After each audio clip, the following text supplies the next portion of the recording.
മലയാള സിനിമയെ അന്താരാഷ്ട്ര തലത്തിലെത്തിച്ച സംവിധായകനാണ് ഷാജി എൻ കരൂർ. മലയാളത്തിൽ നിന്ന് ക്യാൻ ഫിലിം ഫെസ്റ്റിവലിൽ ആദ്യമായി സ്ക്രീൻ ചെയ്ത വാനപ്രസ്ഥം ഉൾപ്പെടെ ഒരു പറ്റം കണ്ടന്റ് വാല്യൂ ഉള്ള സിനിമകൾ അദ്ദേഹം സംവിധാനം ചെയ്തു. മലയാളികൾ ഭാവഗായകൻ എന്ന് വിശേഷിപ്പിക്കുന്ന പി ജയചന്ദ്രൻ മരണപ്പെട്ടതും ഇക്കഴിഞ്ഞ വർഷമാണ്.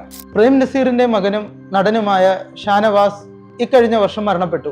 പ്രേമഗീതങ്ങൾ മുതൽ ജനഗണമന വരെ ഉള്ള കുറച്ച് സിനിമകളിൽ അഭിനയിച്ച അദ്ദേഹം പ്രേം നസീറിനോളം വിജയിച്ചില്ല എങ്കിലും ഒരു നടൻ എന്ന നിലയിൽ അംഗീകരിക്കപ്പെട്ടു. തന്റെ സിനിമ കാണാൻ വരുന്ന പ്രേക്ഷകർ ഒരിക്കലും കരഞ്ഞുകൊണ്ട് തിയേറ്ററിൽ വിട്ടിറങ്ങരുതെന്ന് നിർബന്ധമുണ്ടായിരുന്ന സംവിധായകൻ ഷാഫിയെ നമുക്ക് അങ്ങനെ വിശേഷിപ്പിക്കാം. ഒരു കാലത്ത് മലയാള സിനിമയിലെ മാറ്റി നിർത്താൻ പറ്റാത്ത വ്യക്തിത്വം. ചിരിയിലൂടെ ചിന്തിപ്പിക്കുന്നയാളാണ് മലയാളികളെ സംബന്ധിച്ച് ശ്രീനിവാസൻ.